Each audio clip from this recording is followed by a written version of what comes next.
মিথুন রাশির মানুষ হাসি খুশি প্রকৃতির হন। মিথুন রাশির জাতক জাতিকারা স্বাধীন চেতা এবং বুদ্ধিমত্তার অধিকারী হন। মিথুন রাশির জাতক জাতিকারা রাজনৈতিকভাবে বুদ্ধিমান, সহানুভূতিশীল এবং ধর্মীয় প্রকৃতিরও হন। হ্যাঁ বন্ধুরা, আজকের ভিডিওতে আমরা জানবো মিথুন রাশির জাতক জাতিকাদের 2025 সাল কেমন কাটবে। কথা না বাড়িয়ে চলুন সেই বিষয়ে বিস্তারিতভাবে জেনে নেওয়া যাক। নমস্কার বন্ধুরা, স্বাগত জানাই নতুন আরেকটি ভিডিওতে। তার আগে আপনি যদি আমাদের চ্যানেলে নতুন হয়ে থাকেন তাহলে আমাদের চ্যানেলটি সাবস্ক্রাইব করুন এবং সর্বপ্রথম আমাদের ভিডিওগুলো পেতে পাশে থাকা বেল আইকনটি ক্লিক করুন। কেমন কাটবে 2025 সাল?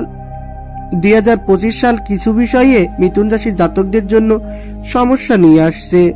মিথুন রাশিফল 2025 জানাচ্ছে অর্থের ক্ষেত্রে সমস্যা আসতে পারে, খরচ বাড়তে পারে, জীবনে একটি অশান্তির পরিস্থিতি তৈরি হবে বলে মনে হচ্ছে। যারা চাকরি করেন তাদের বদলির খবর আসতে পারে, তবে পাশাপাশি কিছু ভালো খবরও পাবেন এই বছরে। প্রেম ও সম্পর্ক, ব্যক্তিগত সম্পর্ক মধুর করার এবং একটি উন্নত জীবনের দিকে এগিয়ে যাওয়ার সম্ভাবনা থাকবে।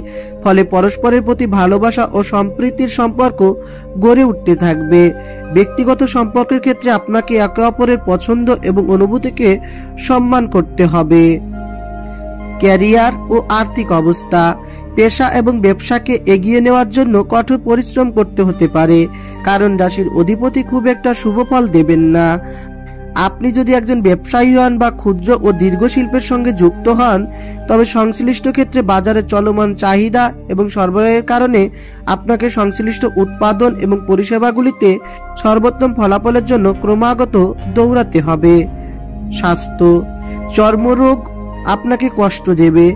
রাশির অধিপতির নিম্ন অবস্থানের কারণে আপনার স্বাস্থ্যকে শক্তিশালী করার জন্য আপনাকে আরো প্রস্তুত হতে হবে। কোনো রোগ বা ব্যথা থাকলে তা চলে যাবে। ভালো মাস, জুন এবং আগস্ট, পরিবারের সুখ আসবে। সমস্যার মাস, অক্টোবর ও ডিসেম্বর, আর্থিক চাপ বাড়বে। সো বন্ধুরা, এই ছিল আমাদের আজকের ভিডিও।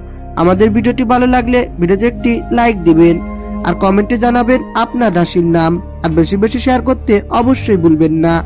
আবার ফিরে আসবো নতুন কোনো তথ্য নিয়ে নতুন কোনো ভিডিওতে। সেই পর্যন্ত সুস্থ থাকুন ও সুন্দর থাকুন। ঈশ্বর আপনার মঙ্গল করুক। ধন্যবাদ।